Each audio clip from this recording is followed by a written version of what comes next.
ti, Jesús Antonio, por abrirme este espacio, que además recibo con mucho afecto por muchas razones. En algún momento estuve vinculada a la universidad con algunas clases, me gusta la academia, pero el tema que nos ocupa hoy me parece apasionante y quise proponerlo para la especialización de la universidad, porque me parece que sin perjuicio que hayan pasado ya, digamos, 8 años desde la formalización de la ley de APPs, siento que todavía falta mucho por desarrollar. Me parece que tenemos todavía muchas cosas que aportar, pero sobre todo en materia de riesgos, que es la invitación que yo quise hacerles.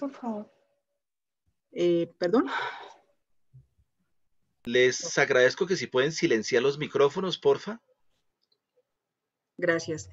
Les comentaba que me parecía de toda la importancia. Jesús Antonio mencionó algunas de las entidades o de los frentes donde he estado vinculado durante mi vida profesional, fundamentalmente el Ministerio de Hacienda, en la cual efectivamente tuve un contacto muy grande con todo lo que tuvo que ver con reestructuración y acuerdos de reestructuración de pasivos con entidades públicas, en las cuales obviamente había una relación directa con el privado, y en este caso el privado como acreedor, no el privado fungiendo como un ejecutor de bienes o servicios en tiempo real, sino que el que en algún momento prestó servicios y que quedó en mora de recibir sus pagos.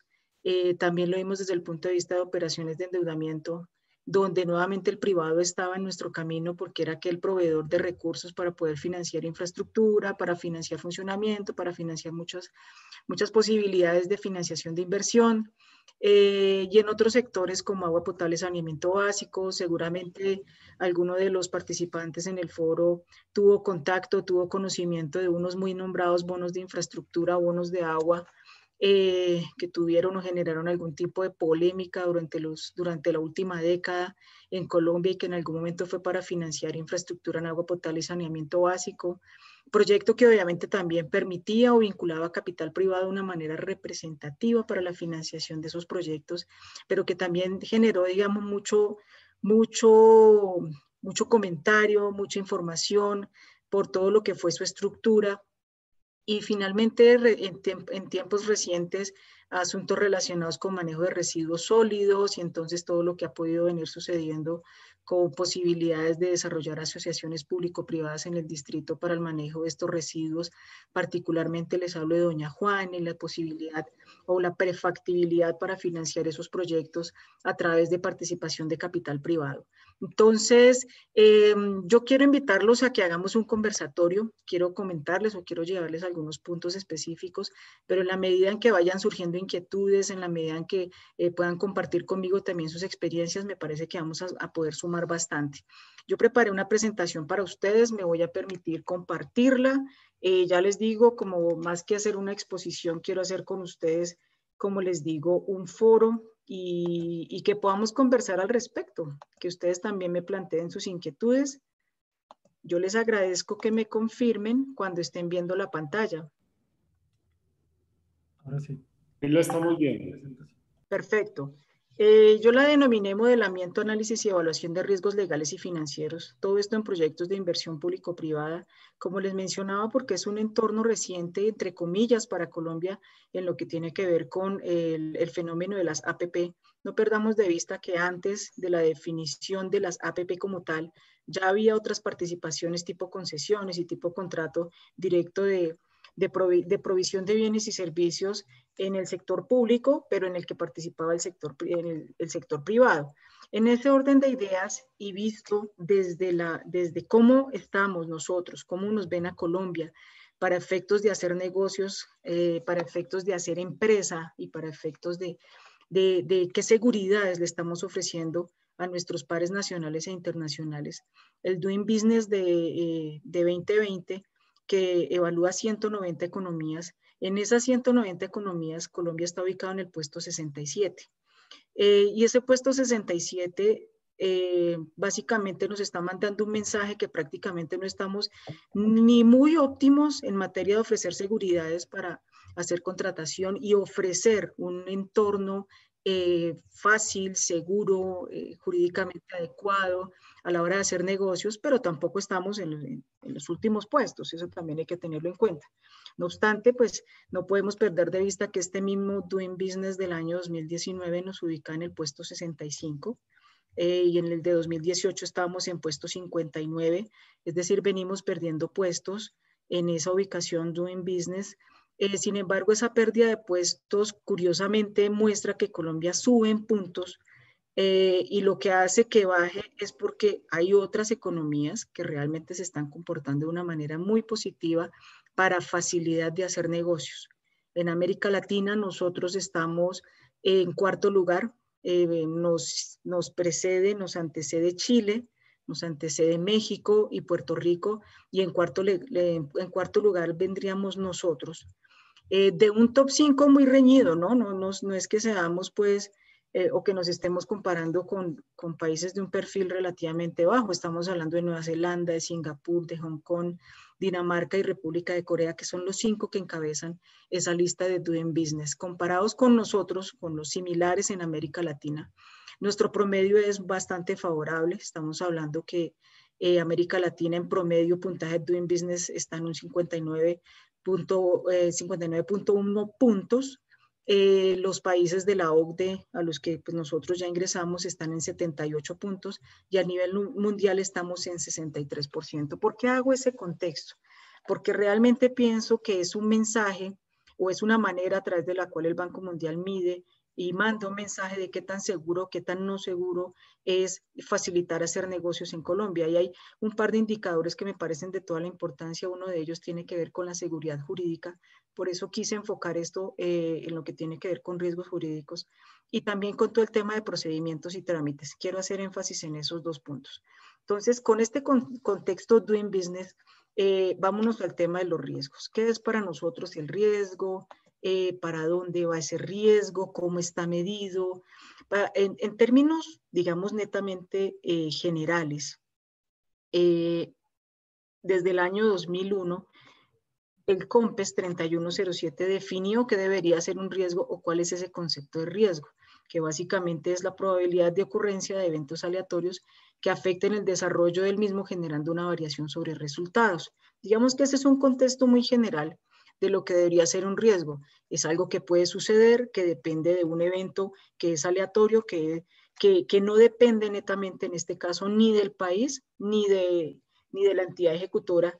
Sin embargo, en materia de contractual y en materia de hacer negocios, pues esta mitigación, esta identificación y mitigación de riesgos se vuelve completamente poderosa, porque es aquello que o nos coloca en una situación débil o nos va a dar fortalezas. En materia de asociaciones público-privadas, es decir, de intervención de privados, para la provisión de bienes y servicios públicos, fundamentalmente servicios públicos, esta definición de riesgo se refiere a resultados inciertos que tienen efecto directo en la prestación del servicio y en la viabilidad financiera del proyecto. Y aquí yo pienso que ya empezamos a modular ciertos mensajes que uno manda cuando está frente a una asociación público-privada. Cuando nosotros estábamos ante contratos entre el sector público y el sector privado, que eran de obra o que eran de provisión de bien o servicio específicamente, se trataba más de hacer una entrega y hasta allí terminaba la relación contractual entre las partes. Pero cuando ya nos estamos enfrentando a las asociaciones público-privadas, y aquí ya hay una definición y hay una separación importante entre lo que sería una concesión convencional y una APP, tiene que ver mucho es con la prestación del servicio. Entonces ya yo no solamente estoy adquiriendo algo, sino que estoy enfocándome a qué tan funcional puede llegar a ser, qué tan funcional efectivamente. Y entonces llegan a nuestra mente, y no sé si a la mente de ustedes, términos como por ejemplo los famosos elefantes blancos. No sé si ustedes, que son un foro joven que nos acompaña, tengan en su mente qué es un elefante blanco. No sé si alguno quisiera decirme de qué se trata o qué entienden por un elefante blanco. Sigan, aquellos que están levantando la mano.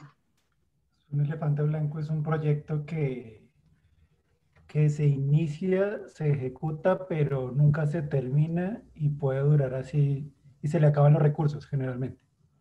Ok, ¿quién más, Ahí tomé mi. ¿quién más me quiere aportar? Similar a lo que comentaba Héctor, pues son proyectos que en sus momentos se consideraron, pero realmente su finalidad nunca fue terminarlos, sino mostrar que se estaban ejecutando. Y un ejemplo Así de es. esos podría ser la sede, una sede que están construyendo en el SENA justamente diagonal a la dirección general que queda en la 59 con sexta. Ahí Ok. hay una construcción que lleva 4 o 5 años y todavía está en la etapa de desarrollando las bases de la sede. Ok. Muchas gracias por sus aportes. Efectivamente, recogiendo las dos intervenciones, para nosotros un elefante blanco es... Al servidor de Atsinas y responde. Perdón. Bueno, no supe quién intervino, pero resumiendo el tema de los elefantes blancos, ellos van orientados a que efectivamente tú contratas una provisión de un bien o servicio, hablemos en este caso de un bien, el bien pareciera construirse, el bien pareciera entregarse, pero nunca llega a ser funcional, nunca llega a prestar servicios y trae consigo unos 2 o 3 elementos que son claves. Uno, que efectivamente se entrega. 2, que se paga por él. 3, que no es funcional. 4, generalmente cuesta más de lo que inicialmente se dijo que iba a costar. Entonces, aquello que podía llegar a costar, ejemplo, 10.000 millones, termina costando 20.000, pero adicionalmente no sirve, o no funciona. Muchos casos en los cuales o hay que volverlo a construir, hay que destruirlo para volverlo a hacer, o sencillamente no pasa nada con esa estructura y pasan los tiempos y termina deteriorándose y cayéndose solita, sin necesidad de la actuación del Estado. ¿Qué pasa entonces frente a estas nuevas estructuras o esta nueva modalidad que tiene que ver con asociación público-privada? Que ya el enfoque no es solamente que a mí me provean un bien, sino que éste me preste servicios. Y en ese sentido, entonces, es que yo debería estar entrando a mirar como entidad pública y de cara también al sector privado, ¿cómo hago para que frente a estas situaciones los riesgos que están inherentes a la contratación entre el sector público y el sector privado no se materialicen?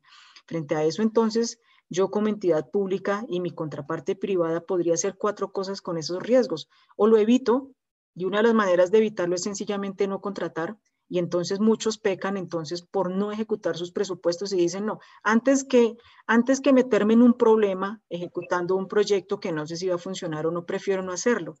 Y entonces tenemos administraciones nacionales, departamentales y municipales que terminan teniendo unos niveles de ejecución de su inversión en sus periodos de gobierno del 20%, del 30%, porque prefieren no ejecutar el presupuesto antes que meterse en un problema.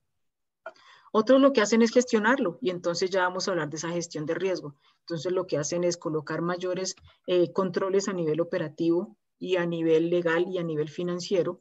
Otros lo absorben y otros dicen, bueno, yo prefiero asumir ese riesgo lo voy a tomar yo como administrador del bien o servicio que voy a contratar. Y otros dicen, yo voy a transferir ese riesgo. Y entonces, frente a las asociaciones público-privadas, prácticamente lo que se va a hacer es una transferencia de ese riesgo. Entonces, nos vamos a la definición de qué son esas asociaciones público-privadas. Aquellos que ya tengan un conocimiento previo de lo que es y de cómo funciona, bienvenidos sus comentarios. Yo voy a hacer apenas una mención de ellas, pero si alguien quiere profundizar, por favor, bienvenidos sus comentarios. De esas asociaciones público-privadas, yo destaco 3 aspectos fundamentales que trajo la norma. Esta es una ley del año 2012. Como les decía, en estos últimos 8 años, si bien es cierto, ha habido desarrollos de APP, pues tenemos casos exitosos, pero también tenemos casos de fracaso. ¿Qué es relevante entonces en estas asociaciones público-privadas? Lo primero es que se materializan vía un contrato, es decir, aquí tiene que haber un acuerdo, una voluntad entre las partes que queda suscrita y que queda materializada en un documento contractual entre una persona natural o jurídica del derecho privado y una entidad estatal. En segundo lugar, se define para hacer la provisión de bienes públicos y de los servicios relacionados. Y aquí es donde yo reitero, ya hacemos una marcación diferente, porque ya no es solamente entregar el elefante, sino es ponerlo a caminar. Ya no es solamente entregar el edificio, la construcción, sino que ella sea funcional, que me preste algún servicio. Y ese es un elemento definitivo en la asociación público-privada. Y uno tercero, que es de toda la importancia, y es que involucra la retención y la transferencia de riesgos entre las partes. define mecanismos de pago y adicionalmente busca que se haga esa transferencia de riesgos a quien mejor lo pueda gestionar, al que sea, al mejor gestor del riesgo es a quien se le va a transferir ese riesgo. Así está definido en los términos de esta ley 1508. Y cuando uno la lee, la mira como inofensiva, pero en últimas, y más allá de toda la estructuración, les voy a mostrar de una manera muy rápida cómo se estructura y cuáles son los tiempos de una asociación público-privada. Todo nos va a llegar a cómo hacemos esa transferencia de riesgos, cómo valoramos esa transferencia de riesgos y cómo va a incidir en si yo defino hacer directamente mi obra como entidad pública o si la hago a través de un privado para el beneficio del público. Entonces, no perdamos de vista que prácticamente en una asociación público-privada lo que se está buscando es hacer una eficiente asignación de ese riesgo. Reitero, ¿a quién se le asignaría? Pues a aquel que realmente encuentre que puede hacer una mejor o una mayor gestión. En términos nuevamente de esta ley 1508, el proyecto de asociación público-privada tiene que vincular el bienestar, la provisión del bien y servicio, con una asignación eficiente del riesgo, atribuyendo a cada una de las partes, al público y al privado, quien esté en mejor capacidad de administrar ese riesgo y buscando mitigar el evento de riesgo, mitigando que se materialice. Esto está coadyuvado con uno de sus decretos reglamentarios, el 1467, a través del cual se le asigna a la entidad estatal que esté a cargo del proyecto la responsabilidad de la estimación, tipificación y asignación del riesgo. Y aquí nuevamente quiero traer ejemplos, no sé si ustedes tengan en su mente, pero quiero, por ejemplo, traerlos al caso de la navegabilidad del río Magdalena. ¿Alguno tiene en su cabeza ese proyecto? ¿Alguno sabe qué pasó allí? Eso, digamos, no, señora. fue el contrato que tuvo problemas con Odebrecht. Ok. Fue adjudicado, digamos, con un problema de corrupción detrás, me parece. Gracias, Freddy.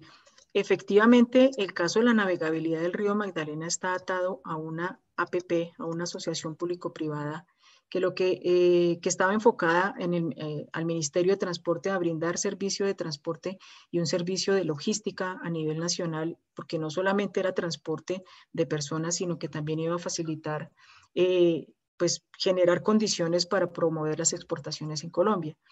Ese contrato efectivamente estuvo mediado por la firma Odebrecht, así como la Ruta del Sol. No sé si alguno también recuerda el tema de la Ruta del Sol, que también estuvo enmarcada en asociación público-privada. Dentro de la tipificación, estimación y asignación de los riesgos que se le hicieron a esos proyectos, uno de ellos tuvo que ver efectivamente con indicios de corrupción. La Ruta del Sol ya fallada, en el caso de la navegabilidad del río Magdalena aún no fallada. Sin embargo, lo que se pudo evidenciar allí es que cuando se hizo la estimación y la asignación del riesgo, particularmente en el del río Magdalena, toda la asignación del riesgo del proyecto la asumió la Corporación Autónoma Cor Magdalena. Y en ese sentido, si el proyecto tendría algún tipo de dificultad, pues la asunción financiera de las obligaciones producto de la materialización de ese riesgo, adivinen en cabeza de quién quedaba. ¿Y quién asumía esos gastos o esos costos? El Ministerio, la Nación.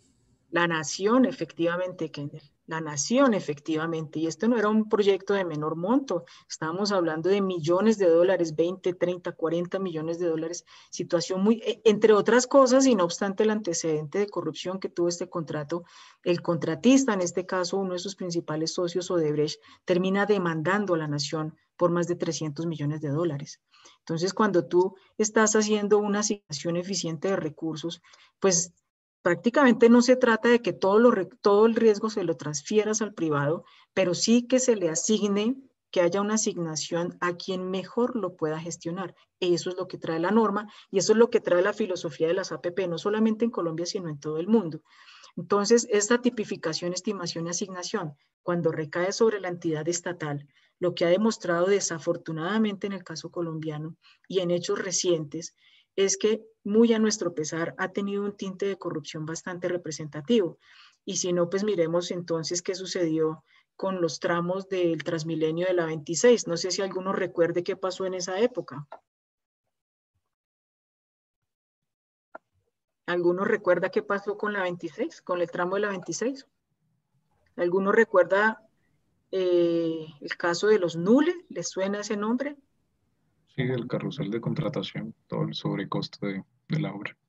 Tú has tocado el punto, un tema de sobrecosteo, pero detrás del sobrecosteo estuvo que para efectos de la financiación del proyecto y cuando se hizo la etapa de prefactibilidad y factibilidad de este proyecto, lo que sucedió es que en algún momento no hubo claridad respecto de la asignación y aplicación de los recursos que iban a financiar esos proyectos.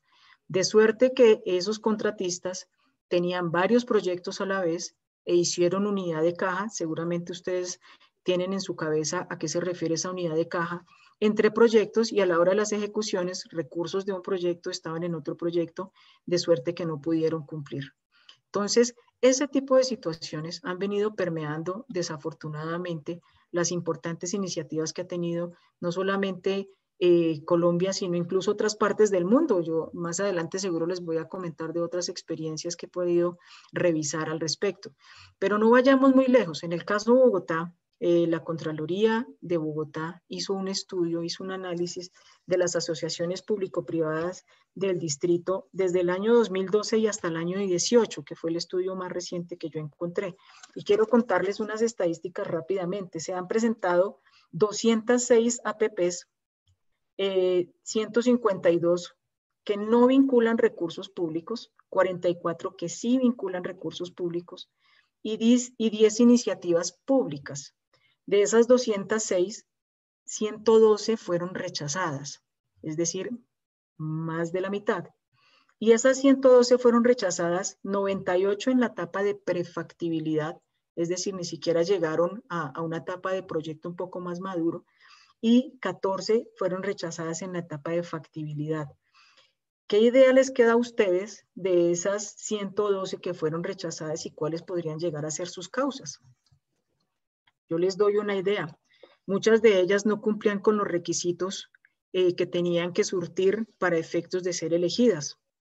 Hubo otras, por ejemplo, que no fueron declaradas como de importancia estratégica para el distrito. Pero hubo otras que, por ejemplo, no entregaron los estudios. Y cuando tú tienes una urgencia o una necesidad de ser elegido en un proceso contractual, les pregunto a ustedes, ¿acaso ustedes no estarían interesados en entregar los estudios que sustentan su interés de prestar este bien o servicio? Sería lo mínimo, ¿no les parece? Mínimo. Sería lo mínimo que debería hacer, pues que yo entregue los estudios legales y financieros que están sustentando mi iniciativa privada. Y en ese sentido, y en lo que tiene que ver con la transferencia de riesgo, lo que debería suceder entonces es que debería haber una alineación entre la provisión de los servicios que requiere el Estado y la obtención de la utilidad del sector privado que va a proveer ese bien o servicio. Y en la mitad debería estar la adecuada transferencia del riesgo. Entonces, cuando ese tipo de situaciones se rompen o inicialmente se encuentra esa alineación entre la necesidad que tiene el Estado y la utilidad que puede llegar a tener el privado, pues entonces lo que debería suceder es materializar esa asociación público-privada. Pero ¿qué hemos venido encontrando? Según la OCDE, a la cual nosotros, como les he mencionado, ya hacemos parte, las asociaciones público-privadas constituyen un acuerdo entre el gobierno y uno o más socios privados bajo las cuales el privado provee un servicio, ojo, nuevamente, ya no provee un bien, ya provee un servicio, de manera que cumpla con esos objetivos, que alinee los objetivos y que en esa alineación de objetivos logre una utilidad, genere una utilidad y que esa generación de utilidad tenga efectividad dependiendo de la transferencia de ese riesgo. Seguramente ustedes ya habrán visto entonces otros foros y habrán visto otras en su experiencia profesional, que qué pasa cuando yo asumo más riesgo. ¿Los costos son mayores o son menores? ¿Y las utilidades son mayores o son menores? ¿Qué sucede en esos escenarios? ¿Qué sucede cuando yo asumo más riesgo? Mayor riesgo, mayor ganancia y mayores costos. Así es, a mayor riesgo, mayor exposición. ¿Y qué pasa si yo tengo mayor exposición? Pues que obviamente mis costos van a tener que subir. Y si mis costos suben, ¿qué le pasa al privado? ¿Qué le pasa al público? El público tendría que pagar más, ¿no? Entonces, hay que hacer esa alineación y ese balanceo entre lo que yo necesito como público y lo que me está ofreciendo el privado, nuevamente, con la adecuada transferencia del riesgo. Si el riesgo me queda transferido de manera adecuada, gestionado de manera adecuada, pues seguramente esa relación público-privada va a generar beneficios para ambos. Pero si en esta gestión del riesgo, si en esa transferencia de riesgo alguien se siente vulnerado, eso de inmediato me va a impactar la utilidad y me va a impactar los beneficios que puede haber en este negocio que hay entre público y entre privado. Luego, el principal objetivo entonces, yo les agradezco que silencien los micrófonos, porfa, muy amables. Luego, el principal objetivo de esa transferencia de riesgo desde el punto de vista del público es lograr que la compañía del proyecto y sus inversionistas estén incentivados a prestar el servicio y estén incentivados a asumir ese riesgo, pero que el incentivo no roce la delgada línea de la corrupción, que ese incentivo lo que haga es promover que el privado esté dispuesto a asumir aquel riesgo que le fue asignado para efectos de prestar ese servicio. Entonces, nuevamente nos vamos a proyectos como, por ejemplo, no sé si ustedes tengan en su cabeza la remodelación que le hicieron al Campín. ¿Ya han visto cómo quedó el Coliseo? De hace unos 2 años, creo que es ese proyecto. Sí, claro. Muy bien, ese es un caso exitoso, por ejemplo, de lo que fue una asociación público-privada en Bogotá. La remodelación del Coliseo cubierto.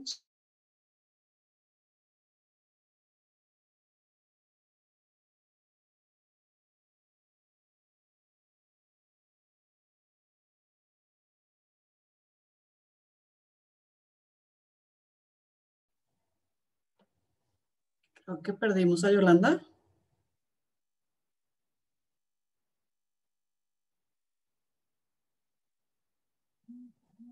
Riesgo relativamente adecuada entre las partes, lo que uno ve es que esos proyectos iban a un buen término. Y en ese sentido nos dice el BID, el Banco Interamericano de Desarrollo, que hay unos beneficios efectivamente de generar proyectos vía asociaciones público-privadas. Yo me voy a referir a 5 de ellos que me parecieron los más importantes, seguramente hay más, pero de esos 5, el primero de ellos es la capacidad de responder a una necesidad y de responder a una necesidad con un menor costo y en un menor tiempo. Se supone que si yo al privado lo incentivo a que él sea eficiente en la provisión del bien o servicio, pues ese incentivo le va a generar también a él un mayor retorno, un mayor beneficio, y adicionalmente al público le va a decir, oiga, es que yo sí le puedo proveer ese bien o servicio y lo puedo hacer de manera más pronta. Yo no sé si alguno de ustedes tenga en su mente, yo les estoy dando ejemplos de lo que pasa en Bogotá, pero pues obviamente también pueden pasar en otras partes de Colombia y del mundo. El puente de la 183, no sé si alguno lo conozca, cuando se inauguró el Centro Comercial Santa Fe. ¿Alguno lo tiene en la mente? No. Sí, señora. No, yo no. ¿Quién me dijo, sí, más o menos se acuerda cuánto tiempo duró en hacerse ese puente? ¿Y quién lo hizo? Pues hasta hace poco todavía veía yo obras del lado oriental de la autopista. No sé si sea lo mismo. Sí, Ana María, estaban reforzando el puente y además estaban ampliando la 183 para que llegara hasta la 9ª y posteriormente a la 7ª. Sin embargo, cuando inicialmente se hizo ese puente lo hizo el sector privado. Ese puente lo hizo quien hizo el centro comercial como una alternativa de accesibilidad a su proyecto inicial. En promedio, ¿cuánto estiman que se puede demorar una construcción de un puente en términos generales? Menos de un año. Un año, 6 meses a un año. Mínimo Un año y hasta 2. Y si no, acuérdense de Chirajara, que bueno, se cayó en un segundo, pero se demoró haciendo como 4. En el caso del puente de la 183, ese puente se hizo casi en 8 meses. Y lo hizo el privado, lo hizo con sus propios recursos. Duró más la ampliación, que es lo que nos estaba apoyando Ana María, duró un poco más la ampliación, que se demoró casi un año, que la construcción del puente, porque ahí era evidente el beneficio que iba a tener el privado. Y entonces él prontamente dijo, pues antes que yo esperarme a que alguna entidad haga el puente, prefiero hacerlo yo con los costos míos y en los tiempos míos.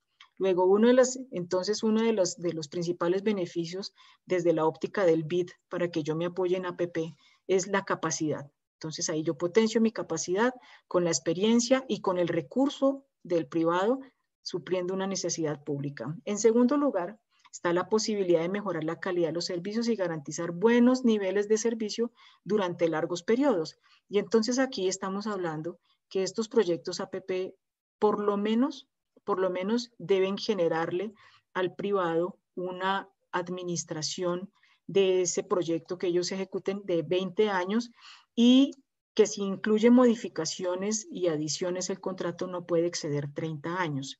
Entonces estamos hablando de proyectos de gran envergadura, no estamos hablando de proyectos, digamos, de cuantías menores, sino de gran impacto.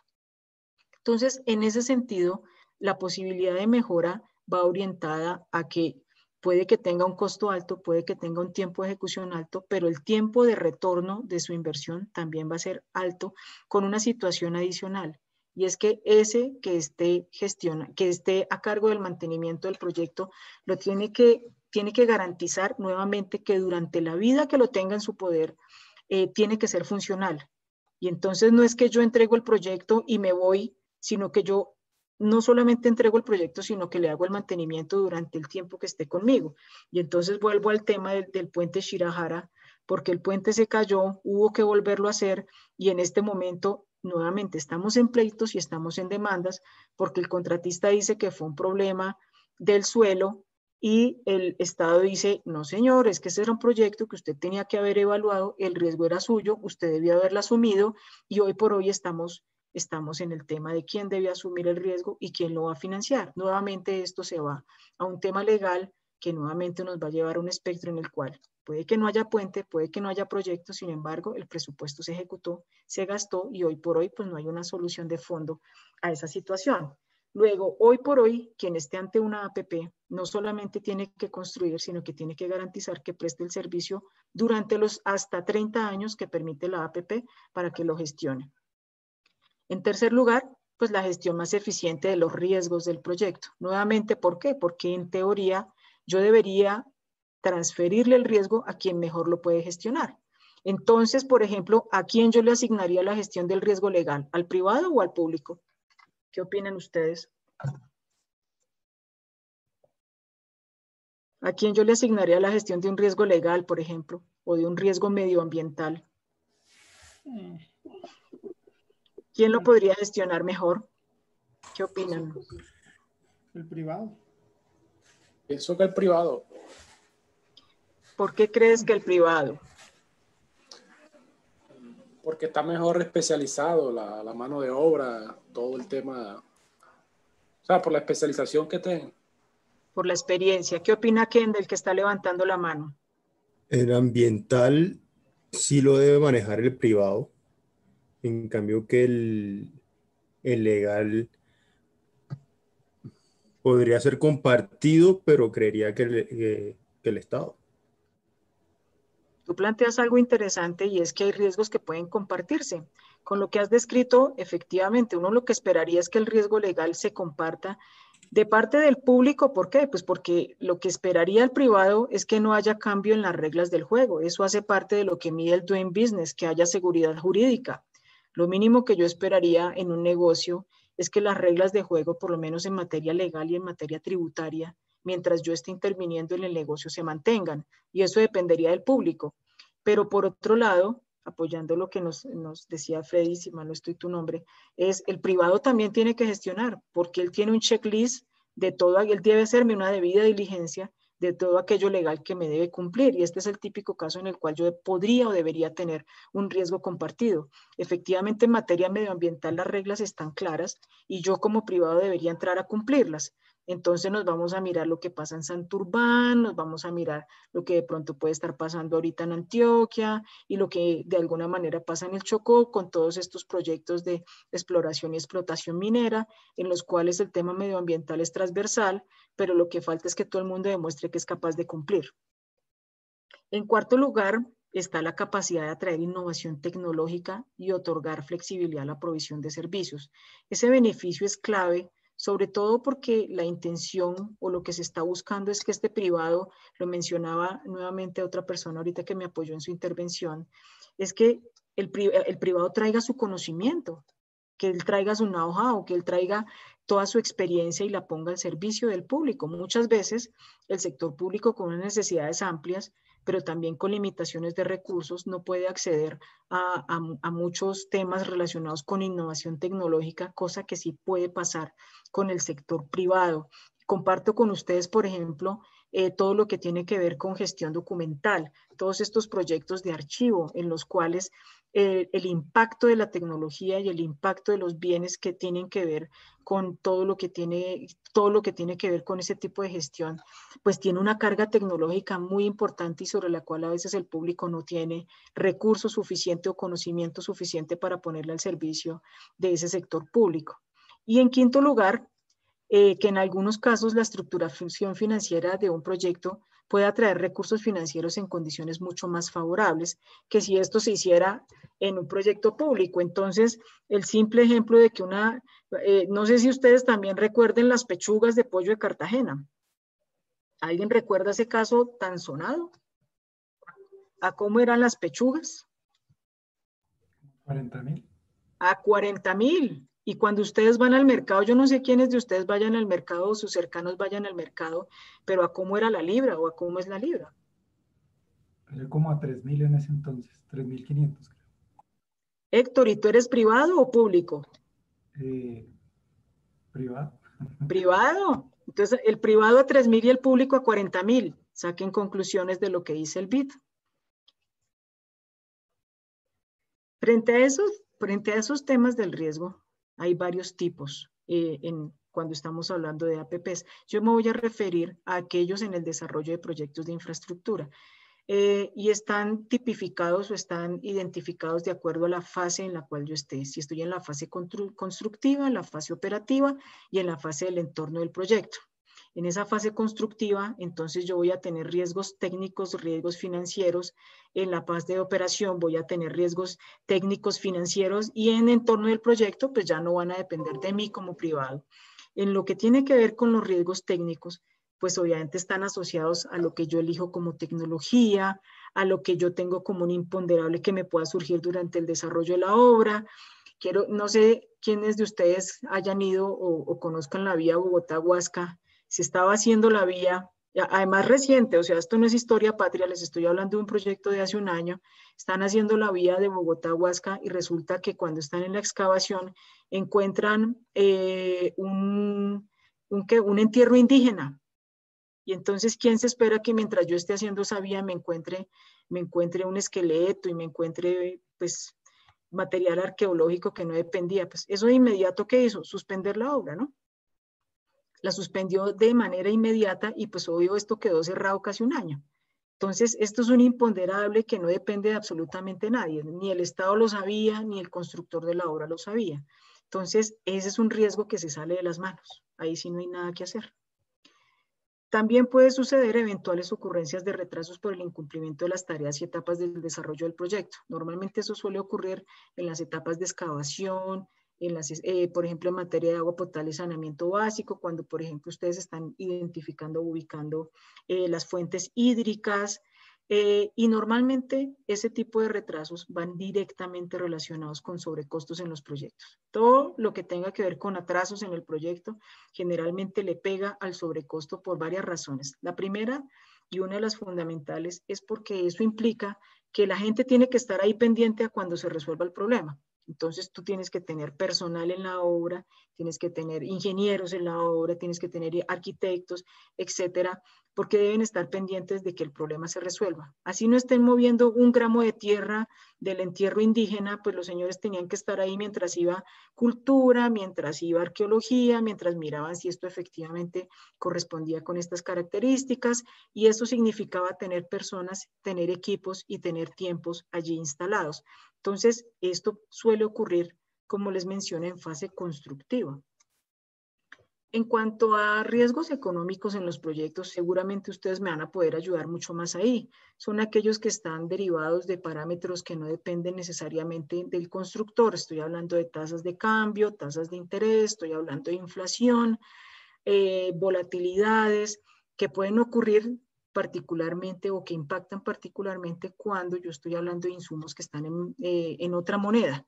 Entonces ahí viene el típico ejemplo de los combustibles, aquellos que tienen que ver con importación, estoy hablando de recursos o bienes que yo tengo que importar y que si bien es cierto cuando nosotros juiciosamente hicimos nuestros flujos de caja, estimamos con una tasa de cambio X, pues en tiempos de devaluación y en tiempos recientes con volatilidades como las nuestras, pues entonces esto termina rompiendo cualquier flujo de caja que yo haya construido de manera muy juiciosa. Ahora bien, aquellos que no hacen flujos juiciosos, pues aquí es donde vemos sobrecostos de 1.000, 2.000, 3.000, 10.000 y 20.000 millones de pesos, todos desafortunadamente contra quien asignó en este caso los riesgos, que recordemos que en este caso legalmente esa competencia la tiene cada ministerio del ramo. Ahora hablemos de posibles incumplimientos por los compromisos y también incumplimientos de refinanciamiento. En temas de refinanciamiento, generalmente esto surge al final de cada periodo de construcción porque la parte privada no puede acceder al financiamiento de largo plazo para sustituir corto plazo. Entonces estamos hablando que en APP quien coloca el recurso es el privado, él se apalanca hasta cierto punto, pero no cuenta el recurso, no cuenta con el recurso para cerrar. Entonces quiero volver al caso del Transmilenio La 26. Efectivamente, en algún momento hubo el recurso, se gastó en otro proyecto, pero a la hora de financiar el proyecto que efectivamente era, el compromiso no se pudo cumplir y no se pudo cumplir porque el financiamiento se agotó, el financiamiento del proyecto no se dio. Y entonces ahí es donde nos enfrentamos a obras inconclusas o a obras que sencillamente ni siquiera alcanzan a empezar porque el recurso no está. Y el riesgo de contrapartida que se presenta cuando se origina un retraso por parte del constructor debido a un mal manejo financiero. Y entonces ahí sí yo quiero lluvia de ideas de qué se les viene a la cabeza con ese mal manejo financiero o una evaluación equivocada de subcontratista. No sé si alguien tiene algún ejemplo por ahí a flor de piel o algo que recuerde.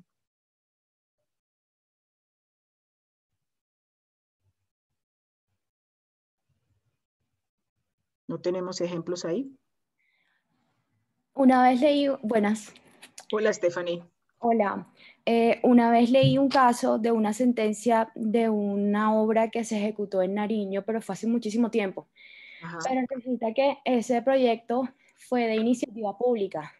Ajá. Y lo que pasó fue que los estudios, lo que yo tengo entendido de estas APPs, es que cuando son de iniciativa pública no tienen que tener procesos de prefactibilidad, sino solamente de factibilidad. Entonces resulta que lo que sucedió fue que se hizo una mala planeación infraestructural por parte del municipio, no me acuerdo, departamento municipio, y finalmente la evaluación financiera no fue la mejor, no fue la más apropiada. Y finalmente esta mala planeación de la obra tuvo repercusiones de incumplimiento por parte del contratista. Pero en este caso, de pronto, mi ejemplo yo lo estoy dando de la otra parte, que es de la iniciativa pública, más no de la privada. Entonces, este tipo de mala planeación o mala estimación técnica que se tuvo que haber enfrentado el contratista hizo que él tuviese que incurrir en el incumplimiento de la obra y eso desencadenó en otra serie más de consecuencias. Entonces, esta parte de incumplimientos también siento que tiene que ver mucho desde la perspectiva que lo veamos, ya sea de proyectos de iniciativa privada o iniciativa pública, porque los de iniciativa, en este caso, por ejemplo, pues fue hace muchísimo tiempo, pero de pronto si el proyecto hubiese sido ejecutado desde una iniciativa privada, el contratista hubiera aportado esa innovación o esa tecnología de la que usted estaba hablando previamente, y de pronto el proyecto se hubiera desenvuelto de una mejor manera, pero pues no fue así. La estimación en planeación, presupuesto, etcétera, tuvo unos malos resultados, por así decirlo. Entonces, siento que esta parte financiera también va muy ligada a todos los pliegos o los estudios previos que puedan hacerse en esta etapa pre y contractual, en las que incurre no solamente la nación, sino los diferentes contratistas o la parte privada que se ve involucrada en este tipo de infraestructura o ejecución de proyectos o programas.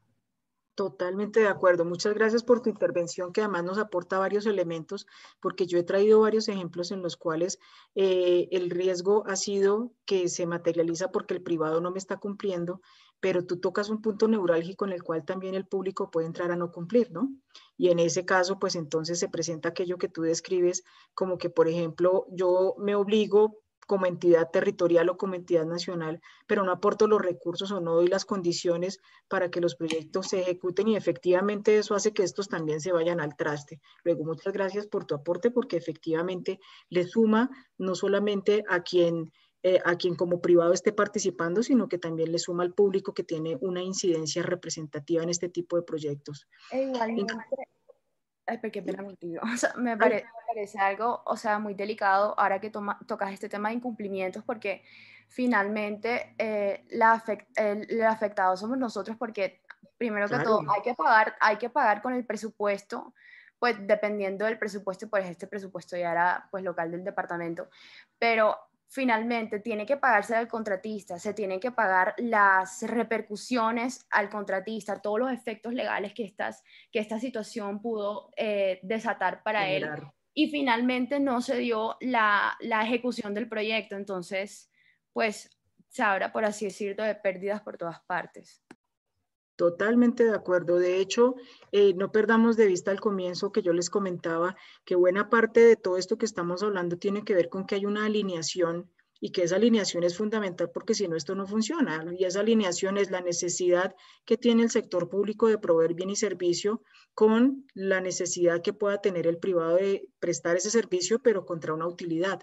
Luego, aquí si ambos no estamos alineados y si ambos no estamos remando para el mismo lado, lo que pasa en la mitad es que el bien y servicio no solamente no se va a proveer, sino que esto acarrea unos costos, y unos costos representativos, como los ejemplos que hemos venido mencionando. Otra exposición súper grande, particularmente que hemos visto aquí en Colombia, tiene que ver con la fase de operación.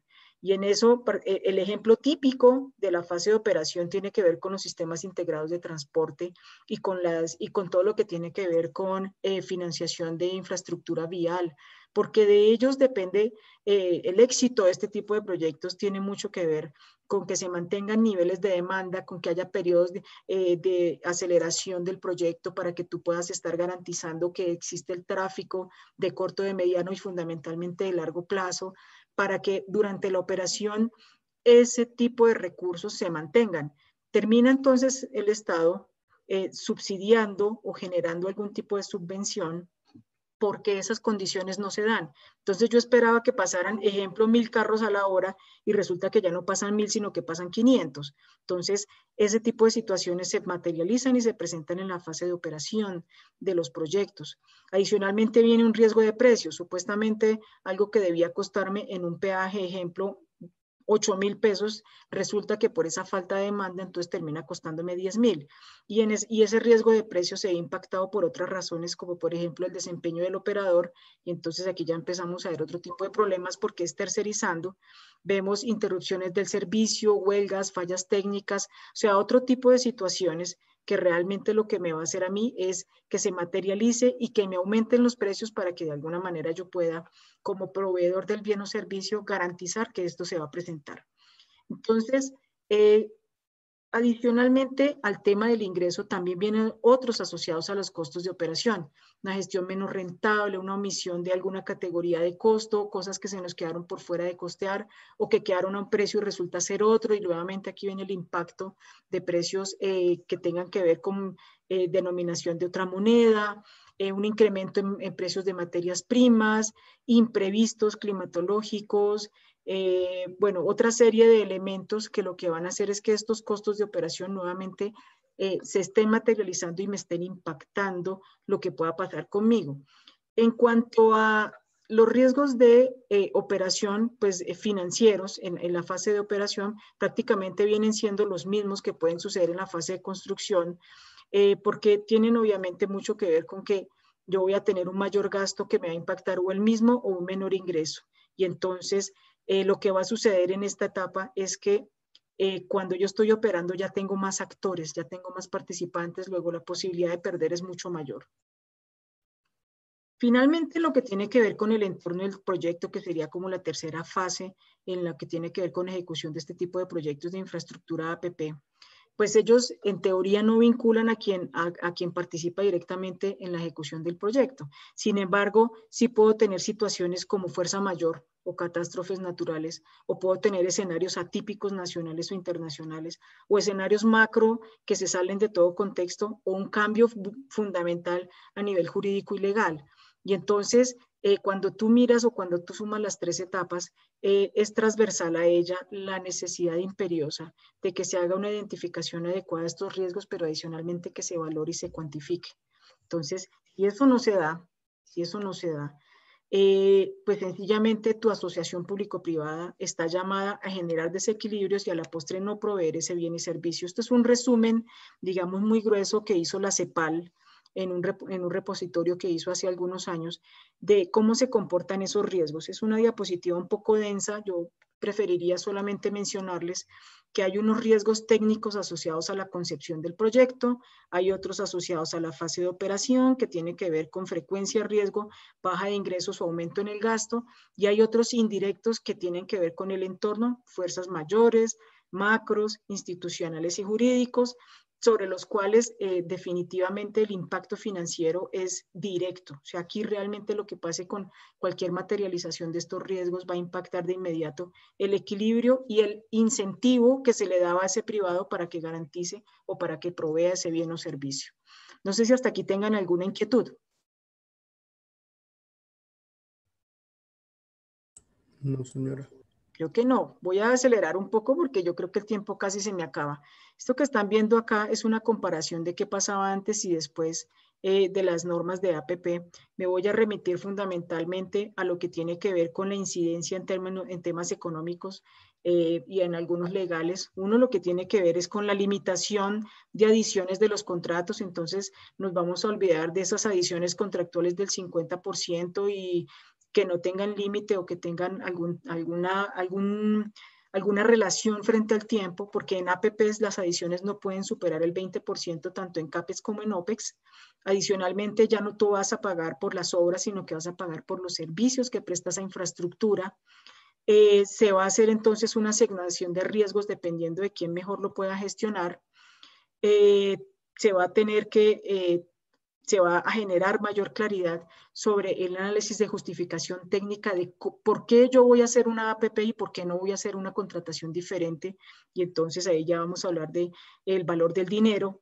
Y adicionalmente, pues se van a reforzar los requisitos habilitantes de capacidad legal y financiera, y algo que mencionaba alguno de ustedes, lo que tiene que ver con la experiencia que se aporte tanto en inversión como en estructuración de proyectos, pero además que cuente con los recursos. Entonces se va a incentivar el esquema que traiga inversionistas no solamente institucionales, sino también financieros a que aporten. No tenemos pues una reciente buena experiencia al respecto. Recordemos lo que pasó con un conglomerado bancario reciente que estuvo expuesto también a una situación en los medios porque hizo parte de la financiación de un proyecto de estos que se cayó por el tema de Odebrecht. Pues esto es lo que prácticamente se vuelve la red de lo que debemos hacer ante una APP de iniciativa pública. No me quiero detener en los detalles, fundamentalmente quiero que analicen o que miremos que la revisión de los riesgos cuando la iniciativa es pública está centrada en el Ministerio de Hacienda y que se hacen unas revisiones de estructuración técnica, legal y financiera. Luego, prácticamente esa responsabilidad de la definición de los riesgos, la asignación del riesgo y la cobertura del mismo va a depender del institucional. Y aquí voy a pasar de una manera, digamos, relativamente rápida para resumirles los tiempos de ese proceso. Entre elegibilidad y contratación, estamos hablando en promedio de 7.5 meses. Estos son tiempos medidos por el Departamento Nacional de Planeación, entidad que tiene a su cargo el Registro Único de APPs y el estudio de este tipo de iniciativas. Esto es para elegibilidad 7.5, alguien que nos ayude a sumar los tiempos.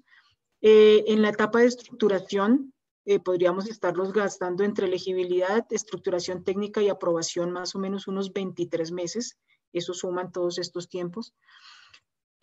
Y para estar estructurado ya debo tener documento a nivel de factibilidad, evaluación del beneficio económico y social del proyecto, el análisis de riesgo, ojo, porque esto es fundamental, aquí es donde yo asigno, valoro y hago la transferencia del riesgo durante la vida del proyecto. Tengo la justificación técnica, hago mi análisis del valor del dinero, es decir, por qué es mejor que lo haga un privado y no que lo haga un público.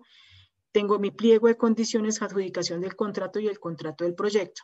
Mientras tanto, viene la etapa de contratación, que en promedio puede durar 12 meses porque las APP de iniciativa pública deben ser licitadas obligatoriamente, y dependiendo del sector, el diseño y la construcción puede tardar en meses lo que les estoy mostrando. Si es férreo, entre 36 y 60 meses, si son aeropuertos, entre 36 y 60 meses, hospitales entre 24 y 48, etcétera. Luego, si nosotros sumamos esos tiempos, ¿alguien me ayuda a sumar más o menos cuánto tiempo nos podíamos gastar en estas iniciativas?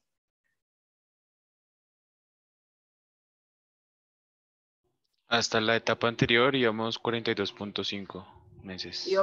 42.5 nos representa más o menos 4 años, ¿no? Más o menos 4 años. Y a eso hay que sumarle el fee o el plus o el diferencial de todo lo que implicaría dependiendo de cada sector. Ahora miremos, bueno, estas son algunas precisiones para alguien que quisiera profundizar sobre el tema. Hay una ventaja y es que la duración de la etapa de operación y mantenimiento, como les mencionaba, debe ser máximo el tiempo de la APP, que en términos legales es hasta 30 años. Luego, si las cosas se hacen bien desde el comienzo, pues seguramente en la etapa de operación y mantenimiento así también deberían funcionar. Ahora, este es un esquema de iniciativa privada en la que el originador en teoría tiene beneficios. Démonos cuenta acá que ese análisis de riesgo, que el análisis de riesgo no está en cabeza del institucional netamente. El institucional sí los va a revisar, pero aquí efectivamente, como lo comentaba alguna compañera de ustedes, aquí sí hay etapa de prefactibilidad. Y entonces eso hace, nada más miren en la preparación del proyecto en etapa de prefactibilidad, solamente esa etapa puede llegar a durar 24 meses. Entonces, miremos los tiempos. Quiero irme un poco al tema de los tiempos.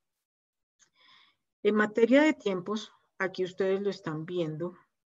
Estamos hablando de alguien que nuevamente nos ayude a sumar ese plazo máximo. ¿Cuánto está dando aquí? 12 meses y aquí hay 11 meses.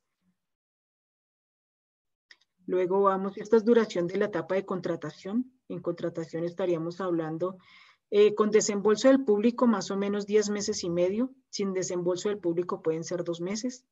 Si son en etapa de licitación y contratación estamos hablando más o menos de 23 meses sumados los dos, o sea, 23 con el fondeo podría ser 25 meses.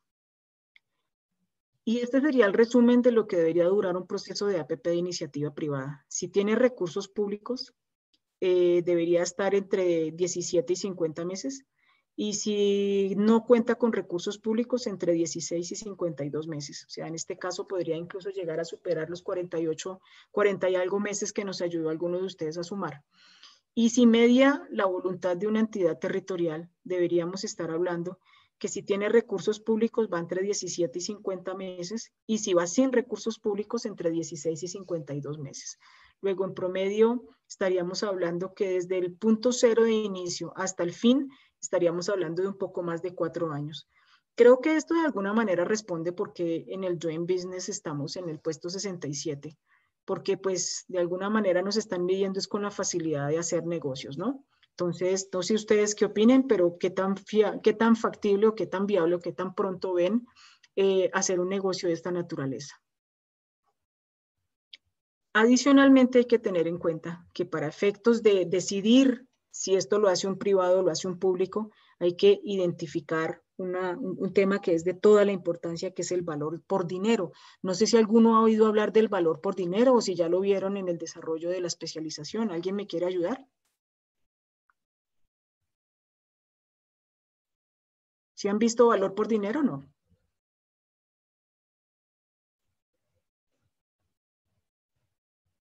Creo que no. Héctor, ¿ibas a decir algo?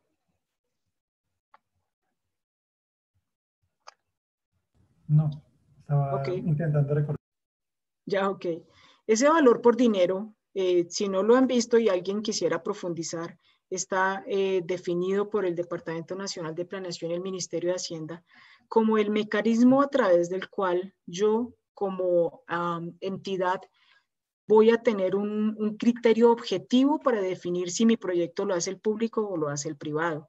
Recuerden que estas son cosas que se necesitan. Todos necesitamos agua, todos necesitamos vías, todos necesitamos vivienda, todos necesitamos hospitales, escuelas, universidades, hospitales, etcétera. El asunto es quién es más eficiente para hacerlo.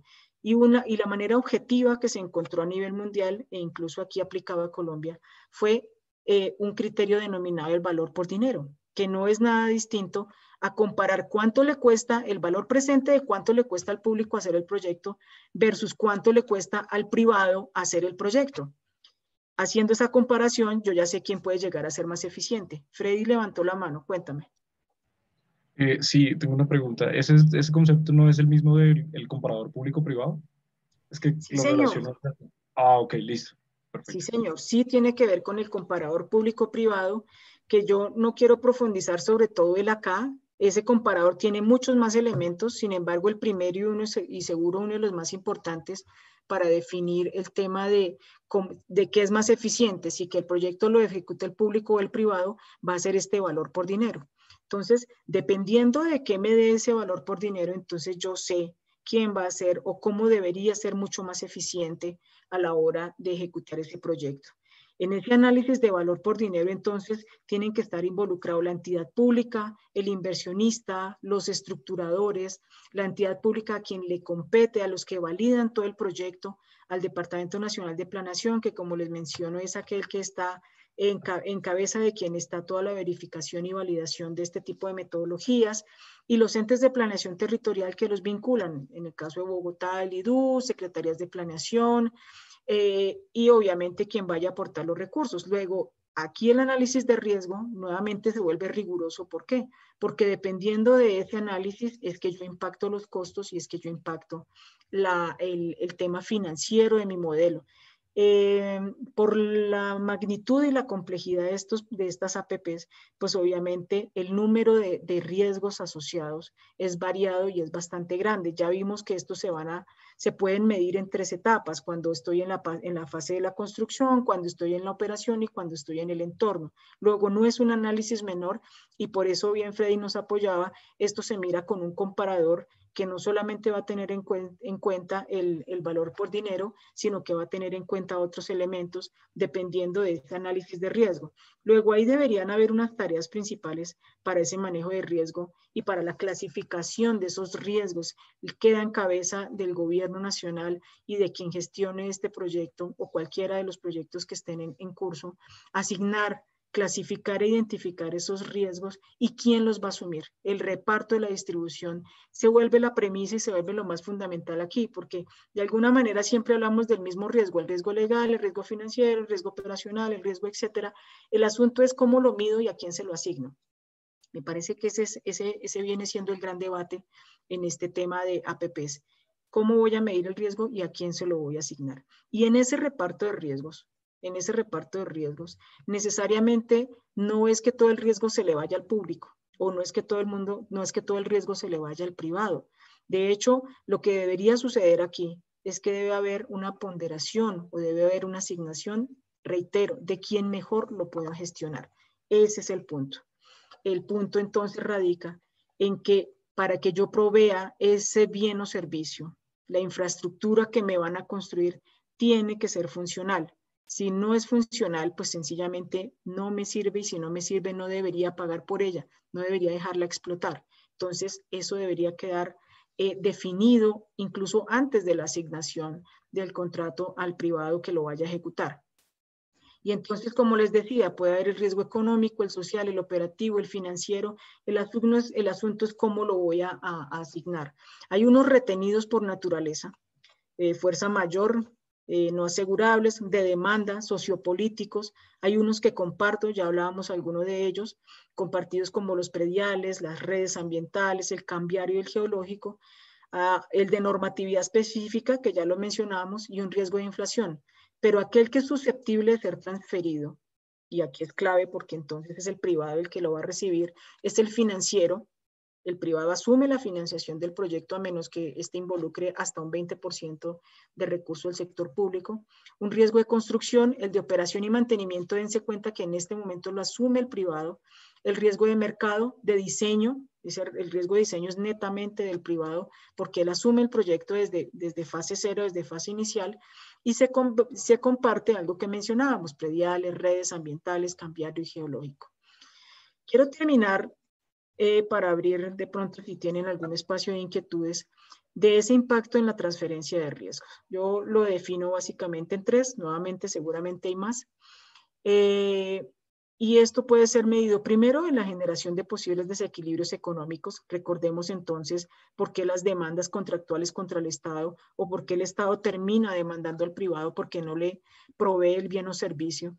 Porque en la mitad generalmente se presentan desequilibrios económicos con efectos legales y económicos generalmente para el sector público.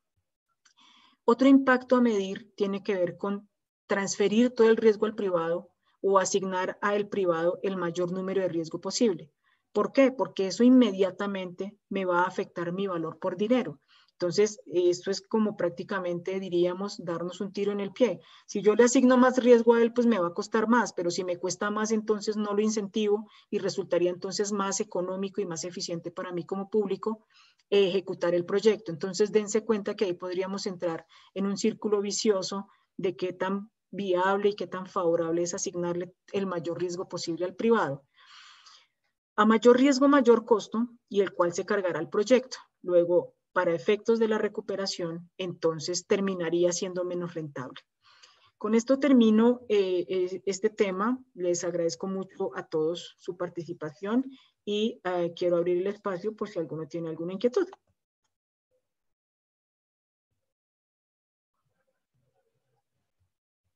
Freddy tiene levantada la mano. ¿Ahí me escucha, profe Yolanda? Tengo como conexión inestable. Sí, te escucho perfecto. Ok. Bueno, muchas gracias, profe Yolanda. Yo creo que muy pertinente y muy interesante su presentación. Me quedó una duda. Digamos, cuando usted estaba hablando de los riesgos legales, digamos, mencionaba que, digamos, el riesgo legal, digamos que la situación ideal o tal vez más eficiente era que se compartiera entre el sector privado y el sector público. Pero, digamos, me recordaba el caso que mencionaba de Odebrecht y, digamos, todo lo que fue la navegabilidad del río Magdalena. Y, bueno, el sol y todo esto. Creo que fue en el 2018, se intentó, digamos, hacer, digamos, una especie como de regulación, digamos, de ese riesgo. Porque, digamos, el riesgo, digamos, de que un contrato se declarara nulo por corrupción, digamos que de alguna forma se llevaba por delante a los que, digamos, se denominaban terceros de buena fe, que eran los bancos. Entonces los bancos decían, oiga, bueno, este contrato se declaró nulo, pero pues nosotros invertimos aquí unos recursos. Entonces, pues, digamos, el Estado, usted debería asumir ese riesgo porque nosotros cómo vamos a ver la corrupción detrás de ese contrato. Y digamos, detrás de esa lógica, pues intentaron hacer una regulación, pero finalmente no se pudo. No porque, se hizo. Digamos, parecía, digamos, realmente no lo sé, pero parecía, digamos, que digamos, en cálculos a grosso modo, que el riesgo, digamos, de que el Estado asumiera, pues, digamos, el riesgo de un contrato nulo por corrupción era altísimo. Claro. Entonces, cuando usted dice, no, bueno, lo mejor en ese caso es que lo asuma el privado y lo asuma el público, pero entonces yo me le pregunto, digamos, en la práctica, entonces eso cómo se daría y cómo yo pondero pues ese Ahí tú- riesgo, digamos. Esa es una pregunta muy interesante y me gusta mucho. En ese momento, cuando lo mencionamos, yo les decía, ojo porque el regulador natural es el Estado, pero eso no me exime a mí como privado de cumplirlo. Luego, el riesgo de él es darme seguridad jurídica. Él asume el riesgo porque el público me debe garantizar seguridad jurídica. Pero yo como privado me estoy obligando a cumplir las normas y eso fue lo que no sucedió en el caso que tú estás citando, caso de Brecht, porque si bien es cierto, y esto podría generar una polémica bien amplia, pero mira lo que te voy a transmitir, si bien es cierto que en este caso el financiador, que fueron entidades del sistema financiero, dijeron, oiga, es que esto se sale de las manos mías, no menos cierto era que ellos desde las normas del sistema financiero debían hacer debida diligencia. Entonces, ¿hasta qué punto yo eximo mi responsabilidad porque yo fui un colateral de una situación de corrupción? Entonces, ojo, porque es que el hecho de que yo no sea el regulador, nuevamente, no me obliga a que yo no deba cumplir esas normas. Y una de las normas, nuevamente, del sistema financiero es eso, es hacer mi due diligence de mis clientes. Eso es fundamental. Eso prácticamente sucede y es más, es una de las cosas que hace que hoy por hoy Colombia mejore, entre comillas, en su puntaje de Doing, porque dicen, si hay algo fácil en Colombia o si hay algo sencillo en Colombia es abrir una empresa y crear una cuenta bancaria.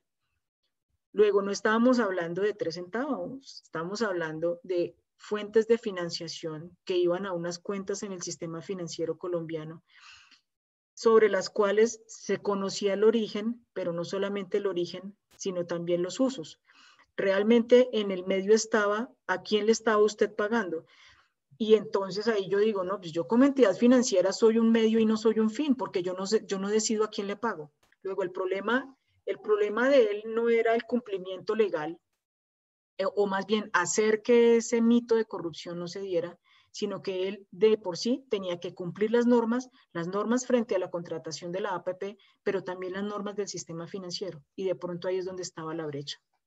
Entonces, ahí es donde yo te digo que debe existir esa responsabilidad, la responsabilidad de legislar y mantener la seguridad jurídica, pero también la responsabilidad de la contraparte de cumplir esa normativa. Yo creo que sobre esto hay un tramo y hay un espacio amplio sobre el cual, como les digo, hay mucho que hacer. Señor. Muchísimas gracias. Ok. ¿Alguien más había levantado la mano? Yo vi ahorita otras manos levantadas. Sí, yo,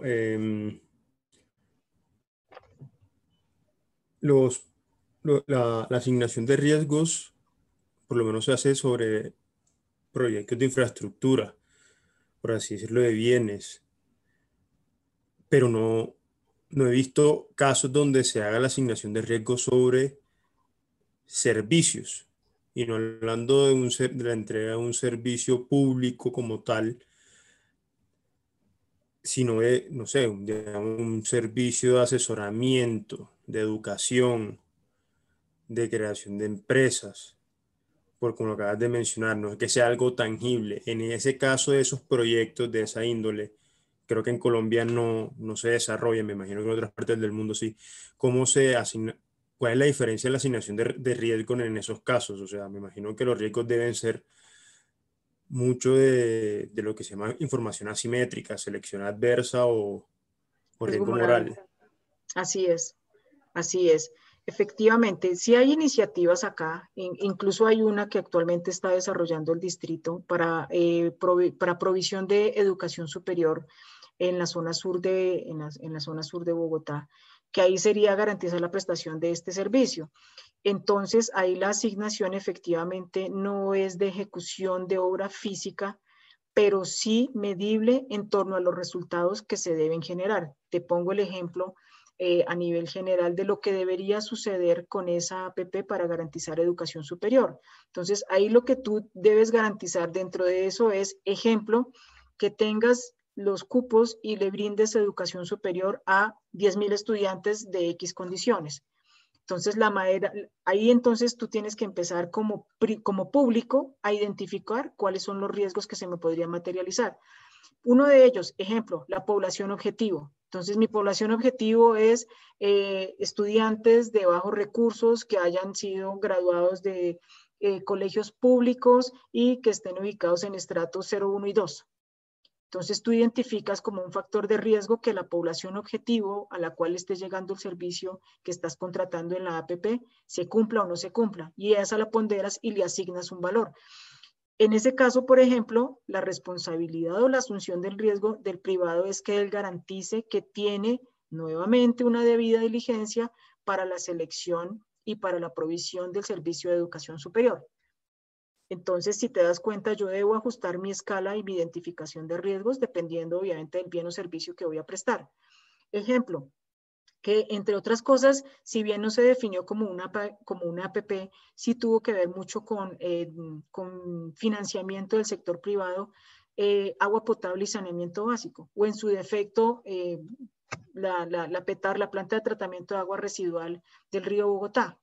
Entonces, no es solamente la construcción, sino que ahí tú tienes que garantizar la provisión de agua potable a X sector. Entonces, provisión de agua potable apta para el consumo humano. Entonces, lo primero que yo voy a medir es cuántos metros cúbicos el señor me tiene que garantizar. ¿Quién asume la calidad del agua que él está proveyendo? Y de esa manera, nuevamente, bien tú lo dices, dependiendo del servicio que se vaya a prestar, es que entonces yo defino mi escala de riesgos porque no todos están asociados a generar infraestructura física, sino que van a depender de ese perfil del bien o servicio que yo voy a dar, del servicio en este caso que yo voy a dar. Digamos, en ese ejemplo que mencionas, que me da mayor claridad, que llegue esta externalidad o este efecto de la pandemia y ellos no tengan la capacidad de dar clases virtuales. Claro. Mira, Ahí, eso es un caso muy curioso y sobre el cual tengo pues algunas experiencias para contarles, no solamente con universidades del sector público, sino del sector privado. ¿Qué pasó, digamos, en el caso colombiano para enfrentar la pandemia? Buena parte, eso era algo que se salía de las manos de todo el mundo. Ahí incluso en los ejemplos que yo les daba, oiga, esto definitivamente asimílelo a una catástrofe. Nadie sabe que va a temblar, nadie sabe que va a pasar una cosa de estas. Llegó la pandemia. ¿Qué pasó en materia de educación superior? El gobierno nacional define una línea, primero subsidia la educación superior para universidades del sector público, pero para universidades del sector privado define líneas de financiación con lo que denomina el gobierno condiciones blandas, con dos objetivos. Primero, reducir la deserción y, por otro lado, garantizar la permanencia. Entonces, con ese doble impacto, lo primero que sucedió fue darle liquidez a las instituciones de educación superior, generar esa liquidez. Mientras eso sucedía, mientras se definía la línea, mientras se aportaban los recursos, etcétera, vino otro alivio, que fue ya no solamente el alivio a la oferta, sino que también vino un alivio a la demanda. Garanticémosle la matrícula a los estudiantes. Entonces, estudiantes de estratos 1 y 2, que fue hasta donde alcanzó el recurso, quien va a pagar la matrícula va a ser el Estado. Y entonces se hicieron convenios entre el gobierno nacional, las universidades públicas y los entes territoriales para poder garantizar esa provisión, para poder subsidiar la demanda. Entonces, se generaron esos dos tipos de alivios, digamos, o de maneras de cubrir el riesgo, porque de inmediato, si tú como estudiante no te matriculas, la universidad no tiene ingresos. Si la universidad no tiene ingresos, no tiene cómo pagar a sus docentes, no tiene cómo pagar su infraestructura, incluso no tiene cómo garantizar los elementos de bioseguridad. Entonces, ¿cuáles fueron las medidas que se adoptaron en ese momento? Hagamos un subsidio a la oferta, hagamos un subsidio a la demanda. Y en este caso, toda la cobertura de ese riesgo la hizo el gobierno nacional. Y la está haciendo, de hecho, en este momento el gobierno nacional. ok. No sé si eso responde a tu pregunta. Sí, me aclara. Ya, okay. Muchas gracias. Entonces, si te das cuenta de eso, atándolo a lo último que veíamos, esos riesgos que definitivamente tú no puedes medir porque se salen de tus manos, terminan siendo mitigados por el institucional. Y este es un ejemplo perfecto, es un ejemplo clásico de eso que sucedió. Entendido. Muchas gracias. Vale, con mucho gusto. No sé si alguien tenga más inquietudes.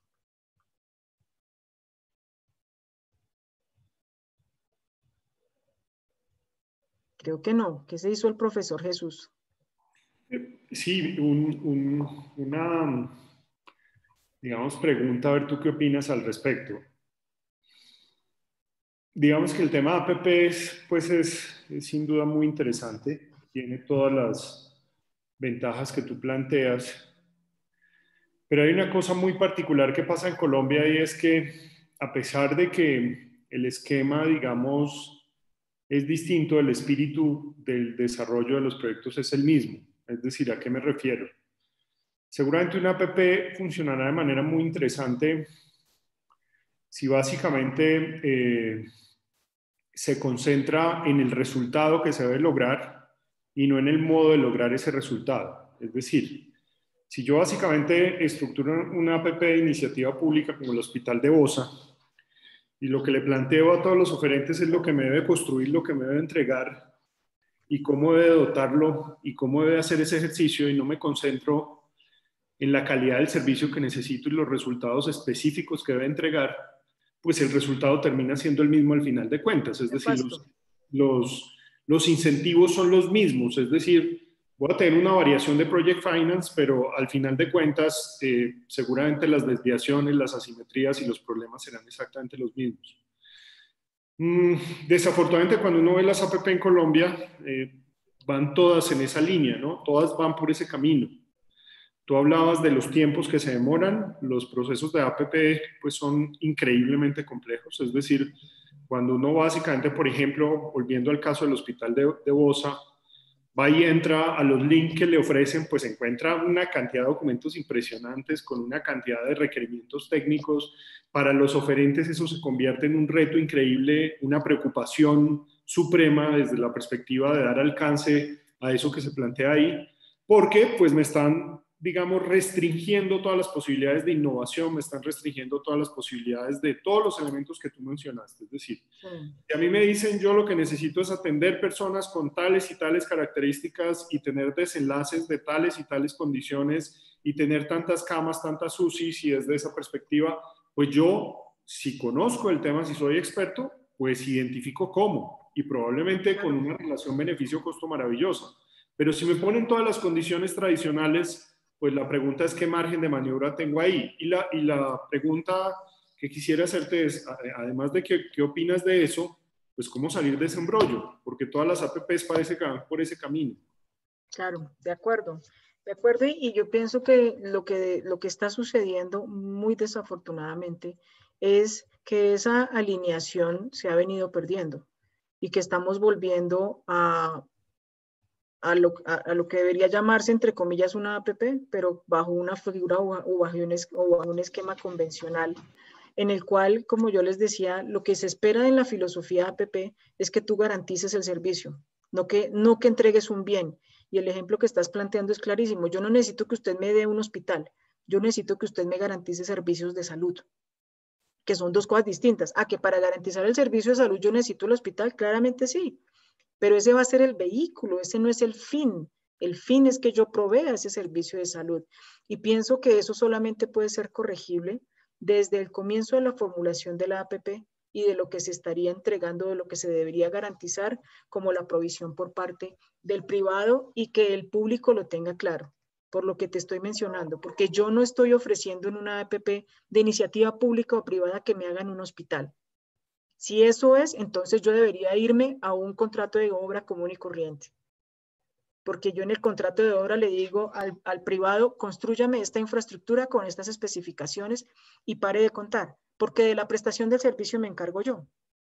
Pero sucede que en la figura APP, justamente la filosofía es totalmente distinta.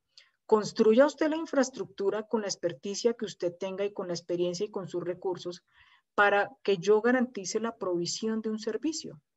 Entonces yo ya no estoy contratando que me hagan un hospital, sino que yo estoy contratando una atención de primero, segundo y tercer nivel, bajo unas condiciones, con la garantía de que yo a usted, eso solamente debería cerrar y debería funcionar si yo como público le digo a usted, promovedor de la APP, que yo a usted le garantizo que le compro los servicios.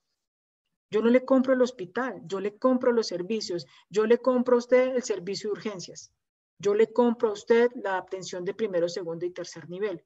Y entonces ya no le estoy comprando un hospital, sino que le estoy comprando la provisión del servicio. Y de inmediato la filosofía y la definición de los términos tienen que cambiar. Porque él, para garantizarme esas urgencias y ese primer y ese segundo y ese cuarto grado de complejidad, va a tener que generar una infraestructura y una tecnología que esté acorde con lo que yo le estoy comprando. ¿Ves? Entonces, si nuevamente me voy a hacer el hospital, pues ahí perdí. Acabo de perder 8 años de ley y me quedo con un contrato de obra a la ley 80, 93. Claro. Además, todo lo que planteas en términos de riesgo, pues en últimas no se hace realidad. Es decir, en ese caso las transferencias de riesgos pues no se materializan, claro. Porque finalmente sean las dinámicas de la lógica tradicional. De acuerdo. Entonces, si yo le digo a mi contraparte de APP, en el caso que estás planteando del hospital de Bosa, que yo no le estoy comprando un hospital, sino que yo contrato con él la provisión del servicio, de inmediato, yo tengo que estar controlando el riesgo financiero del privado. Pero si yo no le digo eso, sino que le digo usted hace el hospital y pare de contar, el privado perfectamente va a decir, oiga, ¿y si ese enfermo no se va para donde yo tengo mi infraestructura, sino que me tengo que ir para otra entidad que haga parte de la red público-privada? Entonces, ¿yo cómo voy a garantizar mi flujo de ingresos? ¿De dónde lo voy a garantizar? ¿Cómo voy yo a repagar o cómo voy yo a recuperar aquello que yo invertí? No hay ninguna manera. El Señor no me compró servicios, el Señor me compró fue una estructura. Entonces, pienso que esa es la manera de... Ok. Bueno, muchas gracias, Yolita. Sí, a todos, pues, por su participación. Ya son 8:30. Sí, me pasé un montón. Un poquito, tranquila, no hay problema, pero pues obviamente es muy interesante todo esto que nos has comentado. Qué bueno, pues obviamente muy agradecido pues con toda tu participación y obviamente pues con la universidad.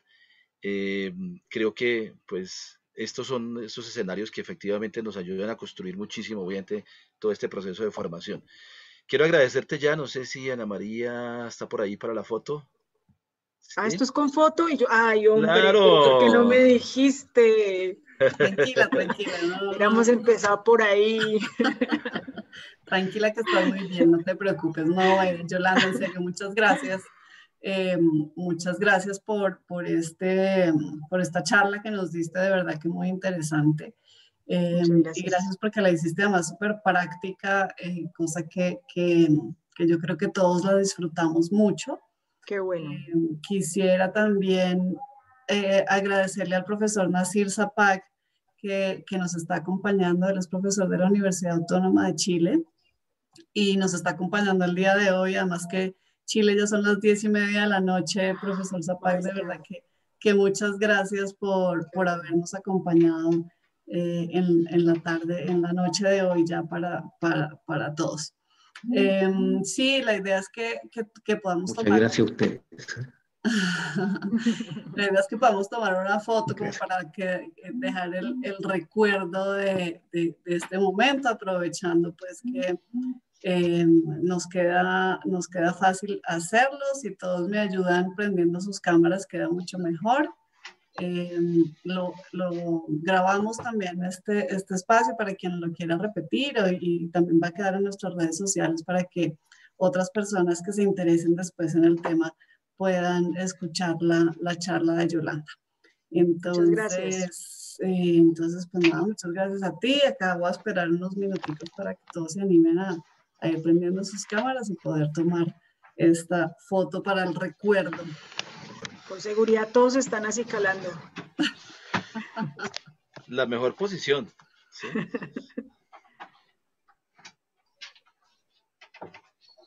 Bueno, entonces para no demorarlos mucho voy a tomar con los que ya están en sus marcas. Listos. Eso. Y 1, 2 y 3. Listo. Estamos listos. Gracias a todos de verdad por este espacio. Muchas gracias, Jesús. Muchas gracias a todos. Muchas gracias.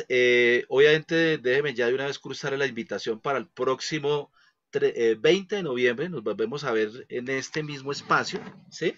Vamos a tener otra invitada muy particular, muy especial, una gran amiga, Karen Margarita Vargas. Karen es ingeniera industrial, ha trabajado muchísimo tiempo pues con temas de riesgo también, temas de mercados emergentes. Estudió pues también pues, en el Reino Unido, ha estado trabajando básicamente con temas de gerencia de proyectos y ha trabajado muchísimo en tema de innovación, ¿sí? Entonces los invito, ¿sí? Ella va a estar acompañándonos desde Barranquilla, es profesora de la Universidad de la Costa y la Sergio Arboleda, y va a estar acompañándonos para el 20. Entonces, cordial invitación a todos, ¿sí? Para el día 20, ¿sí? De noviembre a esta misma hora. Muchas gracias a todos, Ana María, a todos, muchas gracias por su participación. Muchas gracias, feliz noche y que tengan buen puente. Bueno, muchas gracias. Hasta luego. Bueno, hasta luego. Chao. Gracias, hasta luego. Chao, muchas gracias. Chao.